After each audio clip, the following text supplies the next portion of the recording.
Kaskotzinia, Tuawan ceded Algonquin territory, Ota, Askiota.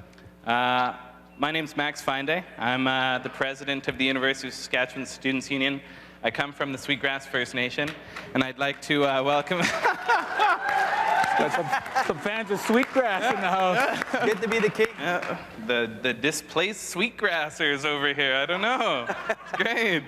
I'll adopt you. Well, you know, everybody, I'd just like to welcome you to Panel 5, Canada's Relationship with Indigenous People. Can the damage be repaired? Controversial resource development, missing and murdered Indigenous women and girls, economic inequality, the dark legacy of residential schools. There are no shortage of issues eroding the trust between Indigenous and non-Indigenous Canadians. At a critical juncture in our shared history, this panel will discuss what must be done for a common, just path forward.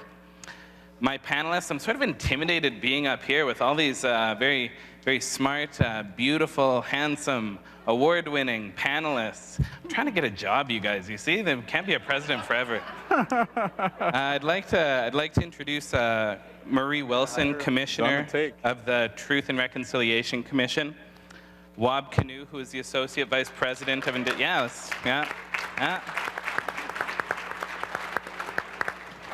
Wab Canoe is the Associate Vice President of Indigenous Affairs at the University of Winnipeg and a CBC broadcaster.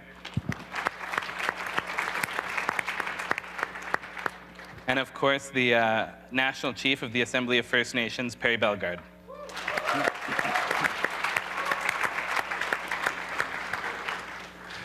And as you might be able to tell, I'm not Canada's leading philosopher, John Ralston Saul.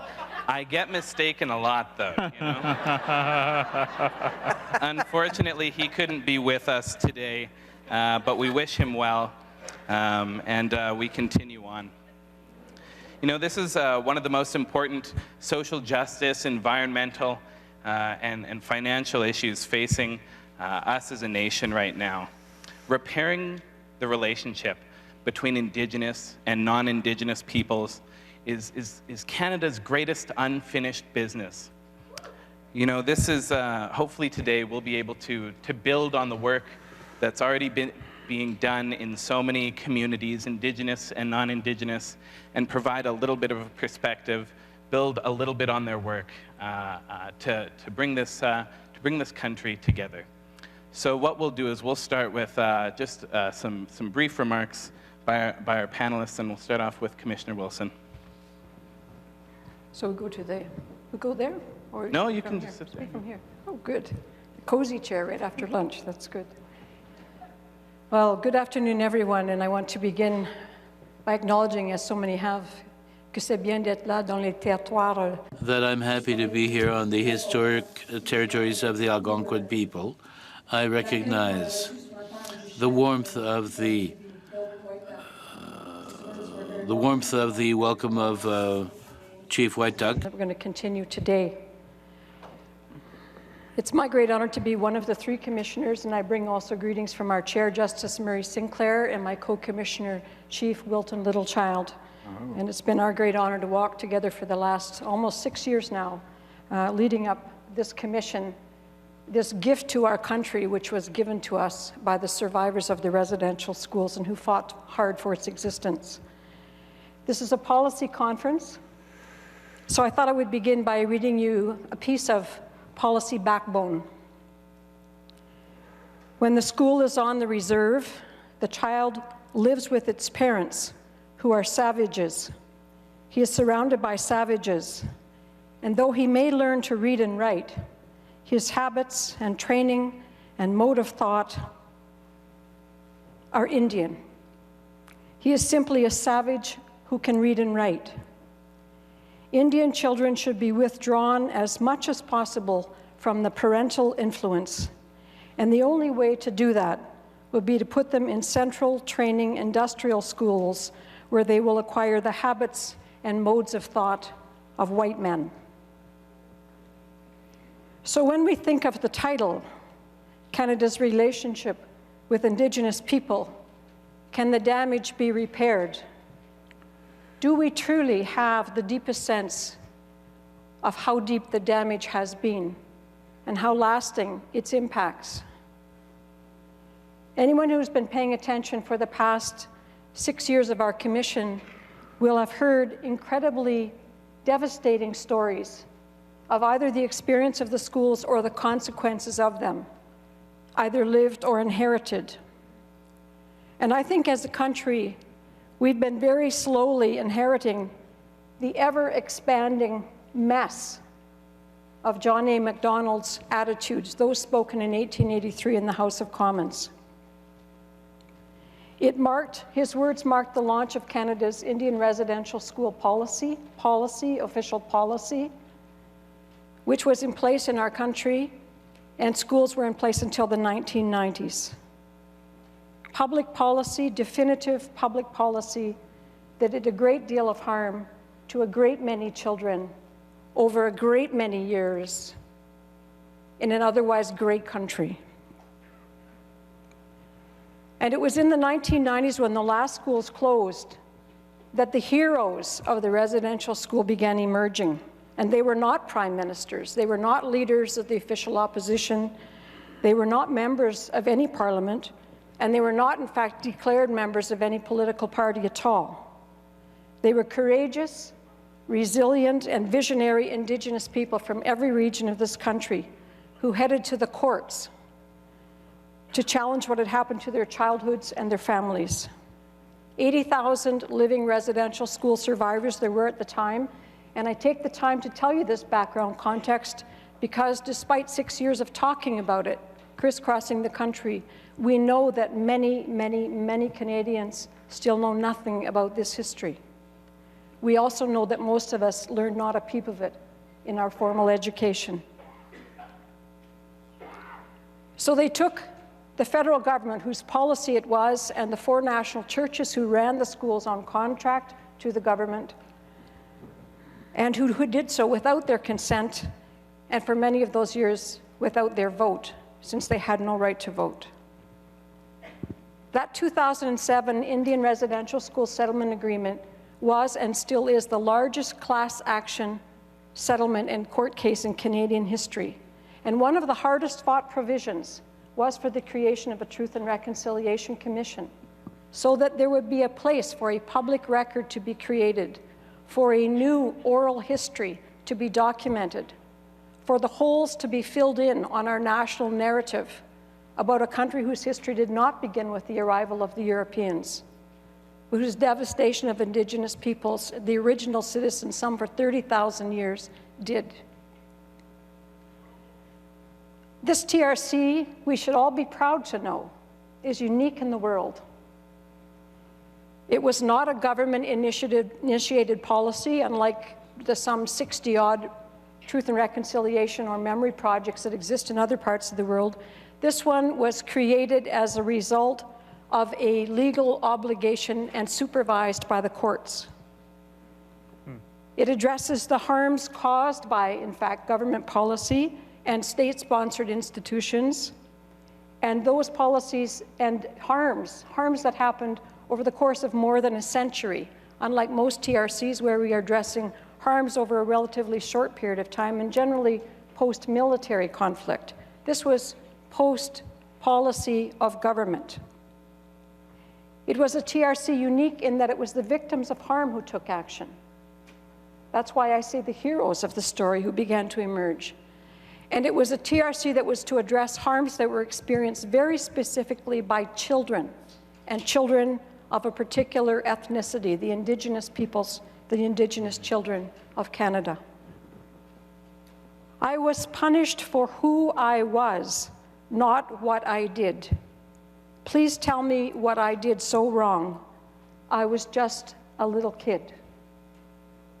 Words spoken by just one of the some 7,000 people who have come forward to our commission to be recorded in a public way, to have their experiences known and preserved for posterity, and as a contribution to teaching our country about itself. I don't have time, and perhaps don't wish to, in the context of this policy conference, to go into a lot of examples, but I'll just say in a general way, we heard countless and seemingly endless examples of children being torn from their parents and homes, from everything familiar to them, from, in many cases, the one and only language they spoke or understood, and from any kind of adequate supervision or protection, from the seemingly limitless examples of physical, emotional, sexual, and spiritual abuse. And I was thinking about that spiritual abuse this morning, I have to say. As we so often do, we sing our national anthem, but do we really hear the lyrics? Il s'est porté la croix, that same holy cross that imposed such devastation and harm, we still sing about it without thinking about it. The true north, strong and free, when so many of the original peoples have lived anything but freedom. I cannot tell you how many times the word incarceration has been used to describe the residential school experience, or the pass system, or the reserve system, or the many other examples that certainly National Chief is better equipped than I to tell you about. So here are some more words of wisdom for us to contemplate as we contemplate policy going forward. Now I have to make things right with people so my children can learn and so they can tell their children they care. When we think about a universal childcare system, can we think about this coming from the one who did not know how to love or care for their children, since she did not receive either love or proper care in residential school? If this history, our history, was shared in the education system, we'd build our self-esteem back to what it once was. We'd rebuild our generations, said one. I want my identity back. Is that too much to ask? Can we think about that when we determine what languages will those early childhood education services be provided in? And indeed, the curriculum of our schools. It's people like us that have to start planting the seeds, said another. This one, someone who looked a lot like many of us in this room, the non-Indigenous peoples of Canada, that we've got to start owning up to our history as a country and start working together to make things better for the people we have harmed through our own churches and governments and attitudes of superiority. When I think about our narrative of the two solitudes in our country, I reconsider, and perhaps you will also, who are the two real solitudes? I think it is the Indigenous and the non-Indigenous peoples of Canada.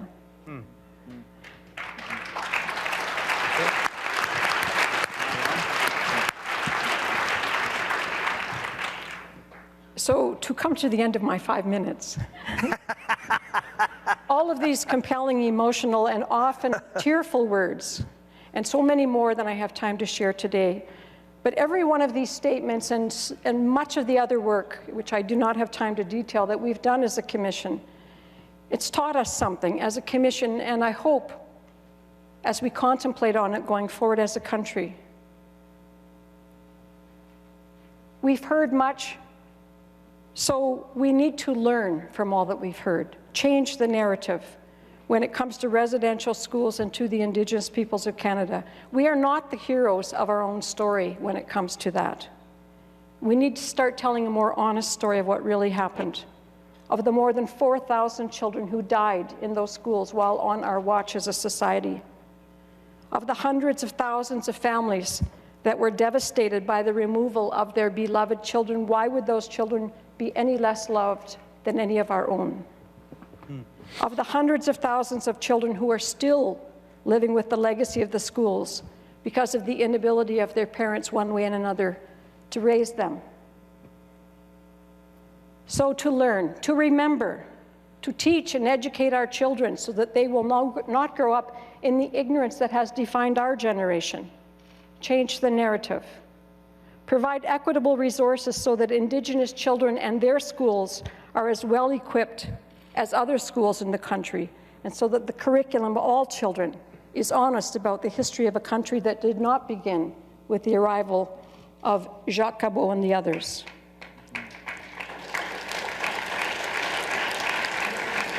So to learn, to remember, and to begin to connect the dots. Why are things the way they are? We see and often we judge. There are connections between the very high incidence of addictions and homelessness and undereducation and unemployment and poverty and child removal. There are connections between that and the inheritance of traumas, untreated, undiagnosed traumas that so many have lived. Fourthly, change. What can we change? Policy is about action and change.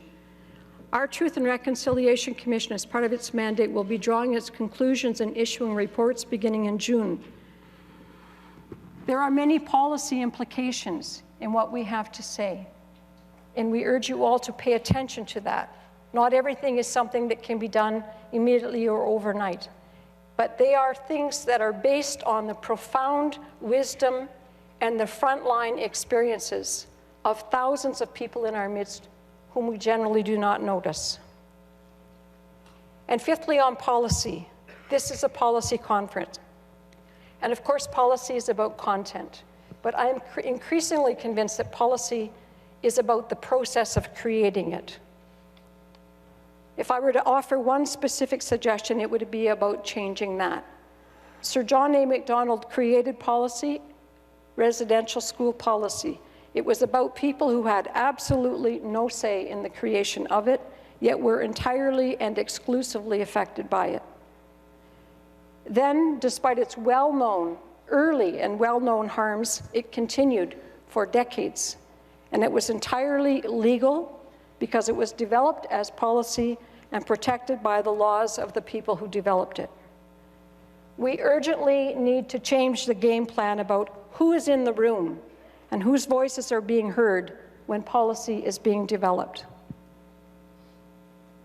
So I have a number of suggestions about policy imperatives that flow from the lens of this panel, but I'm going to hold them and possibly have a chance to raise them in the discussion period. But Canada's relationship with Indigenous people, can the damage be repaired? I think I have to hold to saying yes, but it will take change. Thanks very much. Merci beaucoup.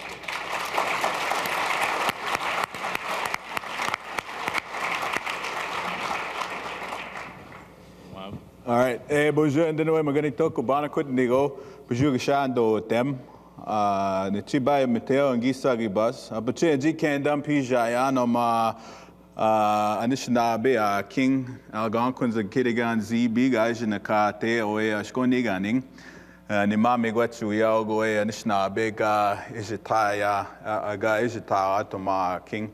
Ki Buju and Nimino and Denoe Maganak. Or as we like to say in English, hey, how do you do? I'm Wab Canoe.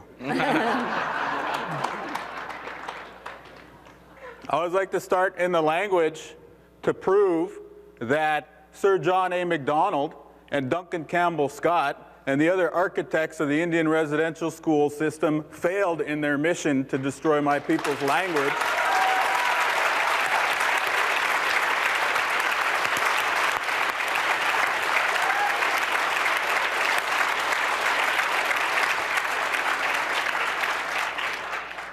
Failed in their mission to destroy my people's language and culture. That being said, the residential school era was still tremendously damaging, and along with the broken treaties and the implementation of the Indian Act formed the damaging trifecta, which leads to most of the problems that we see permeating the relationship between Indigenous peoples and the rest of this country.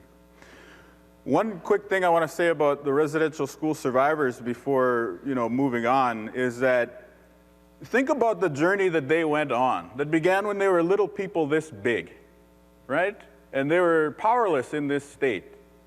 5-year-old, 6-year-old boys and girls in the 1940s, 1950s, right?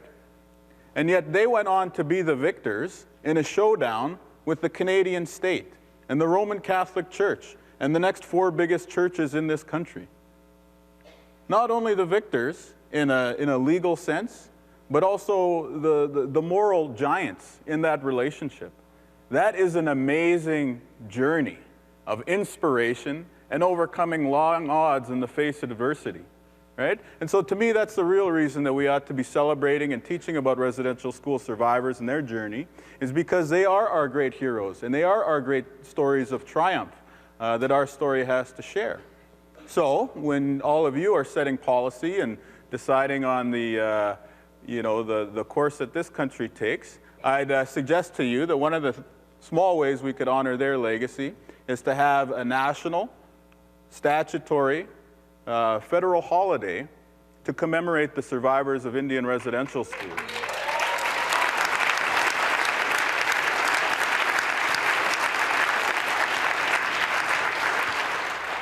And then we could gather on that day every year to share their stories and honor them in the proper way.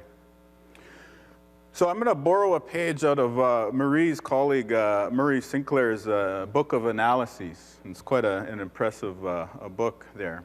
And what Murray Sinclair says is that there are two conversations going on in this country about Indigenous people. There are the conversations that we have about ourselves and that the rest of the country has about us. And if you examine those two conversations, you'll learn most of what you need to know about the gulf that separates us, right? Because if you look at the conversation that is had about us, it is a conversation that is governed predominantly by socioeconomic indicators, right? Like when the rest of the country looks at us, they think, oh, incarceration rates, education gap, graduation gap, life expectancy gap. When are these people gonna get off welfare and go to work? When are we gonna stop supporting these people with the $8 billion provided to the Federal Department of Aboriginal Affairs? That's the conversation that's going on about us at the national level in the public sphere. What is the conversation that we have about ourselves? Well, it's one that's governed by language, culture, right? There's a huge amount of philanthropy and public dollars and interest geared towards the Indigenous people today. And yet it's all geared towards job training and skill development. Almost none of that money goes to language revitalization and cultural retention, right? And I speak that as somebody who fundraises in that space. And the fundraising dollars that I do generate for language retention work, it's money that I earn myself and then I donate myself, right? So it's a priority that's unique to our own community. Like we see language retention and revitalization as huge, and almost nobody outside of our community really puts a value on that, right? And then beyond the discussion of language and culture, it's also one that is deeply tied to an understanding of history and placing today's reality within its broader historical context, right? And yet the relationship with the rest of the country is not one that converses in those terms, right? So if you understand the dissonance between those two conversations that are being had here, then you probably understand the space that needs to be filled in with the project of reconciliation. I think the other thing that we need to be mindful of is a generational change that's underway. So in the Indigenous community, my generation, the younger generation, the generation younger than myself, is increasingly educated, is increasingly entrepreneurial, is increasingly sophisticated in financial terms, professional terms, and broader social terms. And yet it is one that is still deeply connected to Indigenous community, and in many cases, Indigenous culture and language as well. So we are a community in transition. We face numerous challenges on the frontiers of social development, and yet we have inspirational, bright lights among us, including this young man here, who was just telling me that, University of Saskatchewan has just elected its 4th consecutive First Nations president of their student association, right?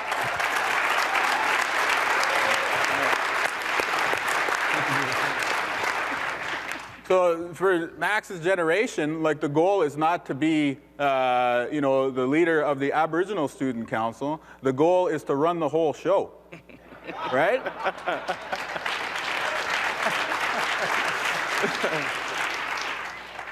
So watch out. Nervous laughter abounds. That wasn't a joke. At the same time, the discussion of reconciliation in our country is typically framed between white people and natives, or white people and Aboriginals. Wake up, right? Go to the GTA. Go to Vancouver. Spend time in Alberta. Spend time in the West End of Winnipeg, right? The project of reconciliation may have begun because of a conflict between the descendants of Indigenous people and Europeans, but it will be realized by the children of people from around the world. And so our thinking about this issue needs to evolve between just an historic discussion of us and them. It needs to take place in terms that reflect the pluralistic, multicultural, globalized society that we all now live in. And then the final point that I wanted to make to all of you is about allyship, is about being a good ally. You know, my late father, who was a residential school survivor himself, he once told me, he said, you know, we never would have gotten the apology if it wasn't for white people getting upset. And, you know, it's not really true, because it was the courage of the survivors which led to the residential school apology. But there was an element, a kernel of truth in what he said, right? And the element of truth is that for there to be progress on realizing the last great social justice challenge of this country, which is reconciling with Indigenous nations and Indigenous people, it is going to take a tremendous amount of political will from the non-Native people to make inroads on that journey. Politicians, by their nature, do not lead, right? They follow. They follow what they hear on the doorsteps. They follow what they hear in the focus groups. They follow what they hear in the public opinions polls, right? So the great challenge for people such as yourselves in this room here is to marshal the political will to make advancements on the project of reconciliation. Somehow, we have to be able to convince the hockey mom, the hockey dad, at the rink, with the Tim Hortons, that this is something that is of a great national interest, right? In the 1960s, the United States said we're going to go to the moon in 10 years, and then they did. What prevents this country from saying we're going to end child poverty on First Nations within a decade, and then delivering on that?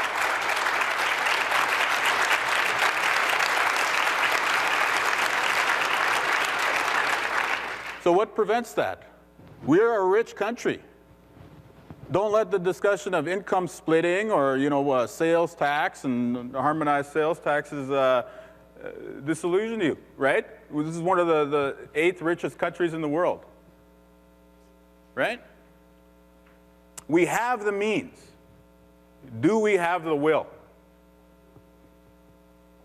And up to now, for the first 150 some odd years of Canada's history, the answer has been no. We do not have the will to do right by the original inhabitants of this part of the world.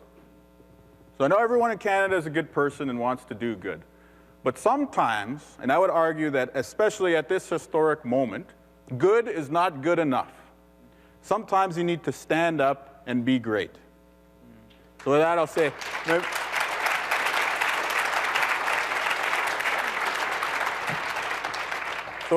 Miigwechka Pizindaoyek. Thank you guys very much for listening to me.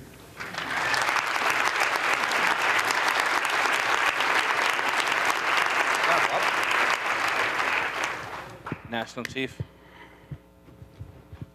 I use a line from Max when he won his second term at the U of S, you know, representing all the students there.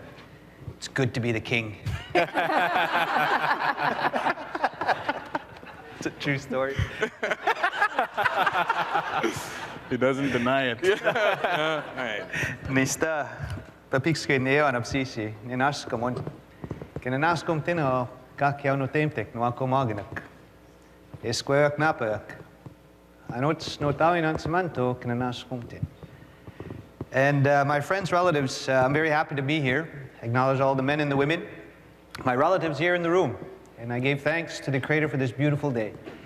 And for me, I'll say a big thank you as well to Mr. Ed Broadbent for 4 years of an institute that's bringing together people to discuss policy. So I want to thank him for his leadership. And I was talking to him a little earlier on, and I thank him for pushing former Prime Minister about a very important section in Canada's Constitution and changing his mind to put Section 35 in there. So thank you so much for that as well. That push to existing Aboriginal treaty rights took a little bit of lobbying, but it's there. And for me, as the National Chief now for the last 3 months or so, I had a 100-day plan.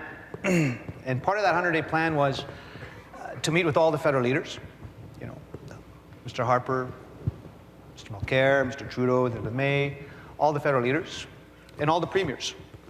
Meet with the Governor General, meet with the Clerk of the Privy Council, all the key people, individuals that are in positions of authority to make change.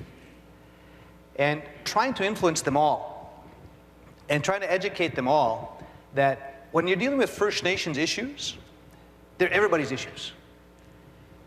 So when you start talking about the gaps that exist in Canada, when you start seeing greater investments in education and training, to make sure that young men and women have the same schools, the same opportunities, the same hopes and aspirations as everybody else, you close the gap. And that's good for everybody.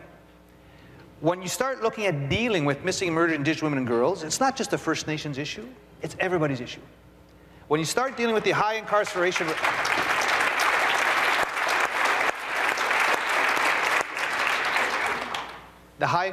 rates, you know, even the health rates, you know, the life expectancy rates for First Nations people is it's just not the same. There's gaps all over, and we know that. You know, and Mr. Mulcair this morning talked about the gap between the rich and the poor. You know, listening to Mr. Romano as well, it's unconscionable. You know, the healthcare indicators, there's the gaps that are there. And so I always say to people, if you can't get your heads around inherent rights or treaty rights or Aboriginal rights, just get your head around the business case that Canada is up here in terms of quality of life. For Indigenous peoples, you apply the same indicators, we're way down here. And this is the gap we need to collectively close together. And just imagine what Canada would look like if we move from down here. You know, it might be 63rd in terms of quality of life, and Canada's up here at 6th. If we go up to 50, 55, you know, just keep closing that gap. Just think of what this country will look like and what it can do, not only nationally, but internationally. And that's why I want to keep coming out to policy forums like this. I want to go to all of them. I want to go to everyone there is to get our agendas onto everybody else's agenda and strike a national communication strategy so that everybody's talking about First Nations issues because they're collectively our issues. That's why I'm here. We need to close the gap together. So start making, and I have a number of recommendations, you know, 3 or 4 key ones, but it's really about building a relationship, you know, and repairing the relationship that is strained. You know, we've suffered, civilize the Indians, assimilate the Indians, terminate the Indians, now it's integration.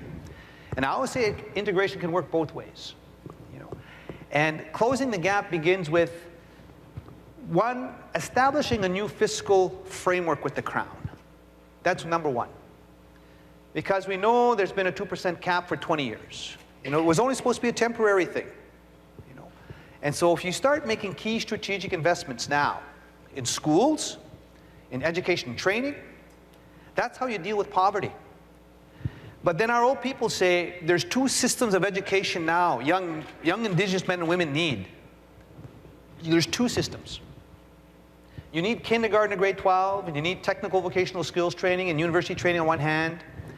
But the old people would always say you still need the other one too on this hand.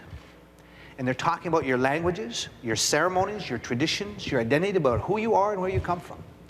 Both of them, you walk in balance. So the whole idea now is to start changing curriculums. So when I start talking to the premiers, I always say, hey, we got to change the curriculum. Every school in Canada should know about treaty and Aboriginal inherent rights. Change the curriculum in that. That's got to happen.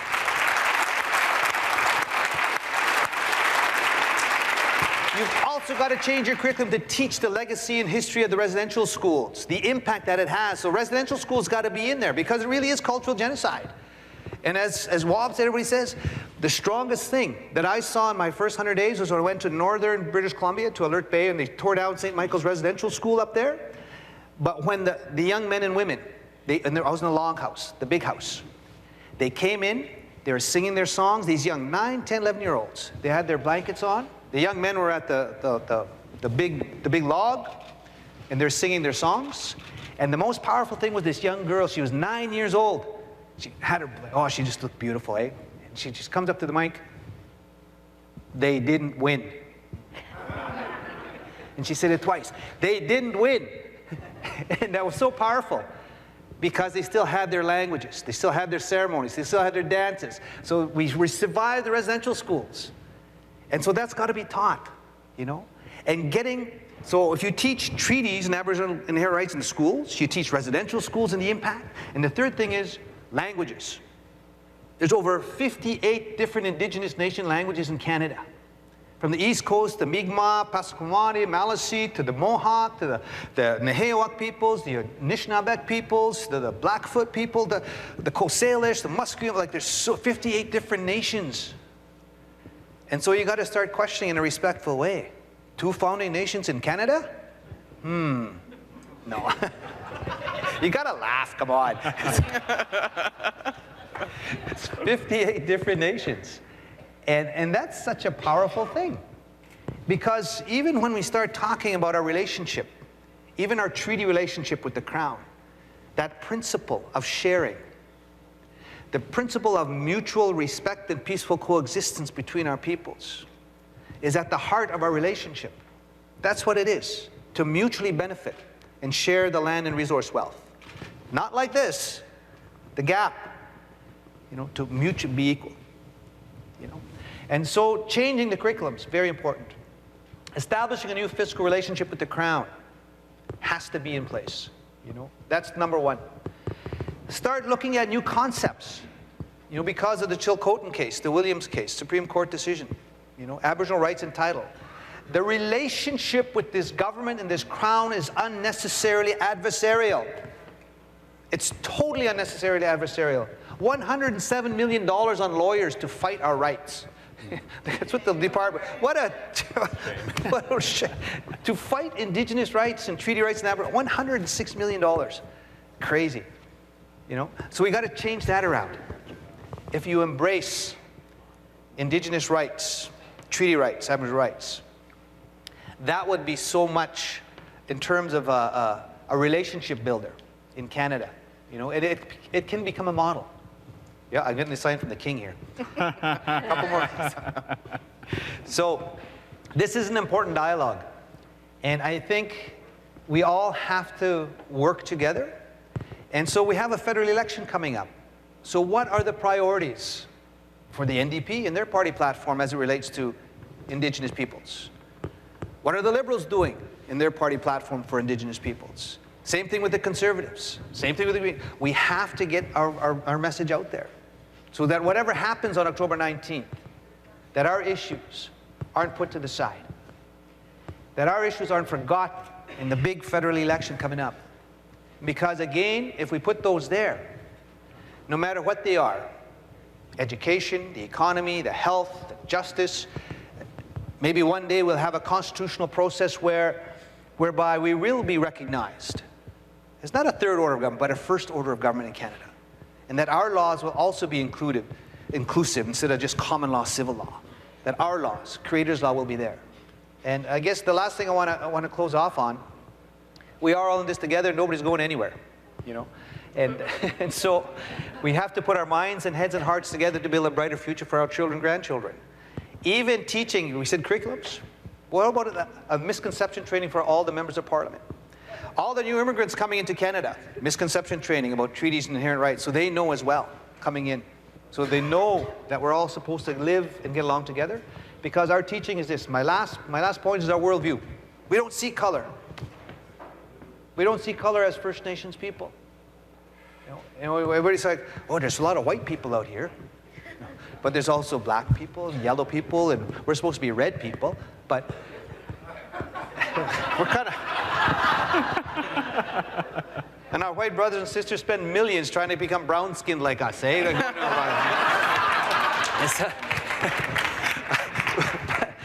This is my point I was making, though. From an Indigenous perspective, worldview, we don't see color because when our elders and old people gather in ceremony, we acknowledge they're two-legged. We're the two-legged tribe. We're the two-legged tribe of people. And they'll also acknowledge our relatives, the four-legged ones, the ones that fly, the ones that swim in the waters, the ones that crawl. They will acknowledge the four beings that sit in the four cardinal directions. They'll acknowledge Mother Earth. They'll acknowledge Father Sky, grandmother moon, grandfather sun, the star people, we're all part of that. So when you begin to think of it in that light, we're all connected. So let's put our minds and hearts together in a good way to bring about that change we all need in Canada. Vixen. Oh.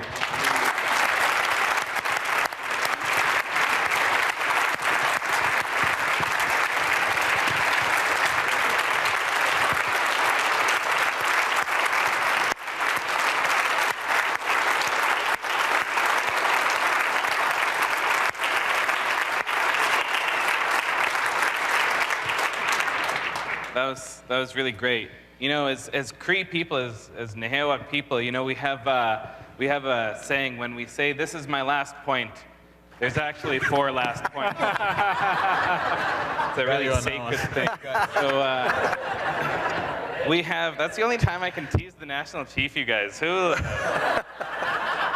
right, so we have just a few minutes for Q&A from the audience. So we have 2 microphones set up here. So if anybody has some burning questions about language or how you can do something in your individual life or with an organization or with government, we have someone up there. Go ahead. Oh. Okay. Hello. Mr. Canoe, I vote for Tom King, by the way. So, it's a great book. You in particular were talking about the responsibility that the rest of Canada had, that there seems to be a big divide. On one side, there's the advocacy groups and the tribal groups and the national organization for First Nations and for Inuit and Métis. But unlike many issues, we sort of add this on the end of our other causes. You know, we're concerned about poverty and then First Nations. We're concerned about water quality and First Nations. We're concerned about education and First Nations. These are broad, basic issues of Canadians. We have not just, these aren't just things that fell off the end of the economic cliff. This is a denial that as a society and as a culture we've enforced with people. So my question for you is this: how can we organize in the non-Indigenous world as full representatives on the other side of that treaty arrangement? How can we organize to assist in an organized way the promotion of these issues to be politically effective and socially effective to bring fairness to this country for the first time and for your people? Thank you. Good question. I'll take a quick stab. You know, that's a really good question. It's all about partnership building, relationship building. You know, again, we can't do anything alone. So we need partnerships with the unions. We need partnerships with the churches. We need partnerships with every party there is. The NDP party, Liberal Party. I want to see an Aboriginal caucus session in each group or whatever, but somewhere where this gets dialogued and talked about. That has to occur. It's got to be on, it's almost like there's not enough jobs in First Nations territory communities to sustain our people, you know? So you see 50% of our people start going into urban centers, you know? The whole dream and push is to see more young men and women, Indigenous people, like Max, in a leadership position serving everybody. Why can't we have First Nations premiers? Why can't we have First Nations prime ministers? Why can't we have First Nations leaders of the federal party and the NDP and the Liberals and Conservatives? We need more First Nations people as CEOs. We need more First Nations people on boards of directors. Wherever those policies and decisions are made, we need to involve Indigenous peoples. And that's what's got to happen. You know, we can't just, let's just develop the Indian side of stuff over here through the AFN. And, well, that's one piece. You know, but there's a whole other piece that has to be influenced. And so it's all about creating partnerships and relationships. And each of those institutions I talked about should have a dialogue about that. And make sure that there is room. Like even right now, everybody wants to create economic certainty because of Chilcotin, the Williams case. You know, industry, provincial governments, and there's this duty to consult and accommodate. You know, what does that mean? You know, it's basically if we can start getting First Nations people on every segment of society, both public and private sector, that's value added. You know, and so that's what I see. Build those partnerships, build those relationships, and get First Nations people involved every step of the way, and representative workforce strategies. Even, I used to work at Crown Investments Corporate. Here's my last point. I got 4 more. See, And it was all about collective bargaining agreements, because we'd always push it to the Crown sector in Saskatchewan, you know, in the union sector. And if I go to the unions, they'd say, you know, Chief Bellegarde, it's the damn management guys over there that don't want to really talk about representative workforce strategies. You know, if I go with the management team, they say, it's those damn union guys over there that don't want to start dealing with these issues, you know. And so we've got to make bridges on both sides, right? And if you start talking about a representative workforce, you know, First Nations at every level of a company, it's important, but that CBA is key. So that's why we need relationships with unions, right? And I just use that as an example, but it's a darn good question. All right. Well, maybe I'll just add a couple of things. To the point about having an Indigenous Prime Minister, I think the first Aboriginal Prime Minister of Canada is either sitting in the Manitoba legislature right now or is standing for election in Vancouver, Granville in the coming federal vote. So yeah, so many of you guys are probably familiar with Kevin Chief, who is a cabinet minister in Manitoba, soon to be premier, I would say, in the next decade or so, and potentially a federal politician after that. And regional chief, Jody Wilson-Raybould, who works closely with the national chief, very smart and very tough in the right kind of way, and she's standing for the Liberals in Vancouver, Granville. And she could also be prime minister material, depending on how that goes. To the point about being an ally, I think that it's a generational thing, and that's why I spoke about the generational change underway. I think many young Canadians are not encumbered with the stereotypes and negative attitudes of the past. When they think of a First Nations person, they think Carey Price, the Montreal Canadiens. They think author Joseph Boyden. They think A Tribe Called Red, my favorite band, right? So that's the reality that a lot of young people have. We talk about teaching about residential schools in school. Yeah, guess what? If I asked your kids and grandkids if they've learned about residential schools in school, all of them are going to put up their hands. But if I put that question to you now, how many of you learned about residential schools by raising your hands when you were in high school? It was like 4, 5, 10 maybe, right? So where the inroads need to be made is not necessarily with young Canadians. Like, the challenge rests with the older generations in this country, right? And the way that you make the inroads, I think, is by having the difficult conversations, right? It's by being willing to challenge people who assert misguided, racist ideas in the public sphere, right? It's being able to talk to somebody at the hockey rink, you know, in a calm and a balanced way, and, you know, tell them, well, you may feel that way, but here's something about Indigenous people that I hold highly, or that I hold in high esteem, right? And so I think it's that one-to-one relationship building where this is going to really see inroads made. And that's the open and the honorable way to do it. There is, of course, another way to do it. That would be the Machiavellian way to do it, right? Like, political parties run on a public platform, and then they have their other agenda that they implement while in government, right? Like, I don't recall Stephen Harper running on a campaign of doing the bidding of the petroleum industry, and yet that seems to be a lot of what took place over the past number of years, right? So similarly, oh, I'm sorry, was this like a polite conversation rule that I just violated here? Everyone's like, oh no, we went there. Chatham House rules. Right. No, right? So I mean, like, what is to prevent a political party from, like, you know, putting the election platform over here, and then when they get in power saying, you know what, we're finally going to do right by First Nations people, right? So there's different ways of approaching the challenge. There's other questions. If you want to take the questions first, I'll wait. Let her go. Yeah, let's take these two, and if you could keep your questions brief, then we can answer two at a time. We'll be brief in our responses. Yeah, go for it. I think the statistics show that Indigenous youth are the largest growing population in Canada, so this is our future.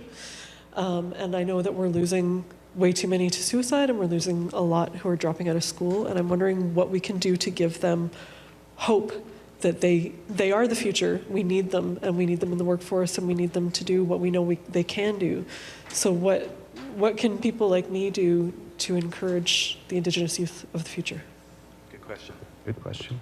Sorry, you can answer. question? Yep, please. Okay.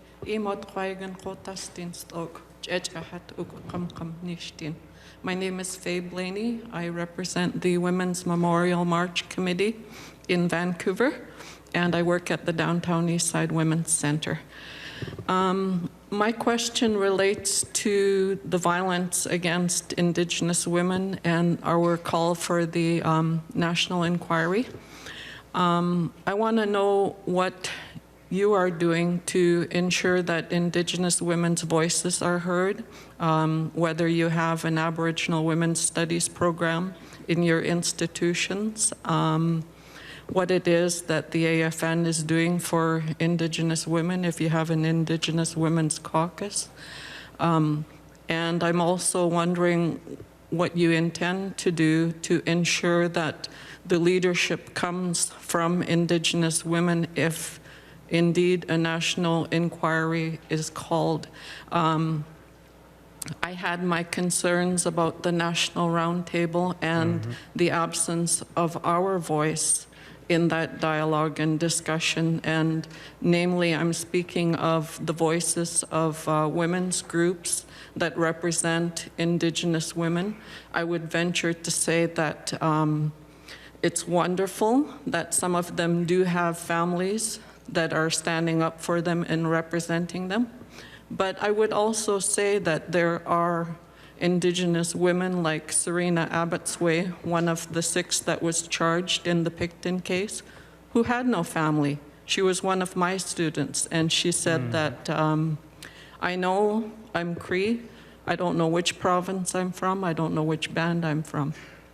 I think that there are so many Indigenous women across this country that do not have a family to represent them, and I was very disappointed. I contacted the AFN immediately to ensure that our voices were heard, and I think that the same mistake was made in the Opal inquiry, namely that we were not included. It was the families, and so I just think that there needs to be a whole lot more work done to ensure that Indigenous women's voices are heard in the upcoming election. All my relations. Good.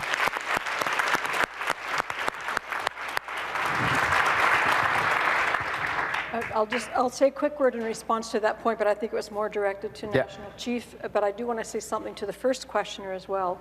And just I would like to say that in the upcoming report of the Truth and Reconciliation Commission, we do talk about the issue of murdered and missing Aboriginal women, and we know that that is an issue that belongs to our whole country. On the issue of suicide, you know, I think one of the things we have to start doing is using strong, pointed, truthful language, and we have to call an epidemic when it is an epidemic. We know how to do that when it's about H1N1 or SARS or Ebola or other things, but when it is about the killing of the Indigenous children in our own communities, at rates in many examples that are far beyond the death rate of 9/11, we've got to call that an epidemic, and we've got to be putting proper resource into getting to the root of the problem and not calling the problem what is really for many the solution to unbearable problems that they can no longer live with. So I think that really does belong to all of us. As long as, whenever we hear ourselves saying an Indigenous issue or an Aboriginal problem or whatever, we need to check ourselves and say, that's a Canadian one. That's a Canadian one, and we need to all own it. Yeah, just very quickly again, and we did have the National Roundtable on Missing Murdered Indigenous Women, and we hold the premiers up as well for supporting that. And we do have another group coming up on May 11 and 12 called the Aboriginal Affairs Working Group, leading up to the COF, Council of the Federation for the Premiers. A lot more has to be done to make sure the women's voices are heard, no question. And that was just a step in a big process, because we're not going to stop for our push and for our cry and for our efforts for a full-blown inquiry into that issue. You know, and I do uphold the NDP and the Liberal parties, because they said if they're elected, there will be a national inquiry into that issue, because it's all our issue. And that's really what we got to keep pushing for. And there's steps along the way to make sure within the Assembly of First Nations, no organization is ever perfect. We got to make sure we have, the tent is big enough for everybody's voice. We have an Elders Council, we have a Youth Council, we have a Women's Council. You know, and we want to make sure that we have as an effective organization as we can. We're governed by this thing called a charter, AFN charter, and it's a little bit outdated.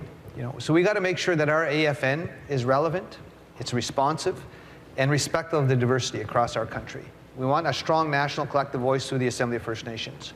And we want to make sure that the women that have been involved every step of the way, that their voices are heard. Because I marched with women on the downtown east side. I spent 6 hours with them. And from CJ, like she was crying so hard because she escaped from the Picton farm. And she was one of the ladies that came and spoke. And we brought her here. AFN brought her here so that her voice could be part of that group and that team that's heard to tell her story. And it's a very powerful story. And the ones that have survived, we got to make sure that their voices are heard. And any process going forward, whatever it is, we want to make sure that we hear from all the women, because really it is their story, and we have to respond to that. So those are my comments there. On the education piece, we really need, we love our kids too. First Nations kids should have the same opportunity for a good education as everybody else in Canada.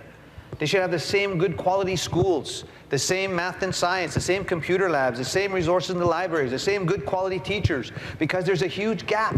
There's a fiscal gap. On reserve tuition, $6,500. The provincial school tuition is $10,500. In the French school systems, it's $20,000 per child. So we've got to make sure you, as Canadians, and you're great people, you're good people, you know what's fair, what's just. If we want to close the gap, then we've got to focus on education. Demand that there be good quality schools in every First Nation. Demand First Nations control of First Nations education, because languages and culture are going to be part of that. Make sure that the gap is closed, and make that an election issue. Make sure the member of parliament, whoever you're going to vote for, is behind that issue, because that's how we're going to close the gap. So I'd urge you all to make sure that that's a priority. We need you.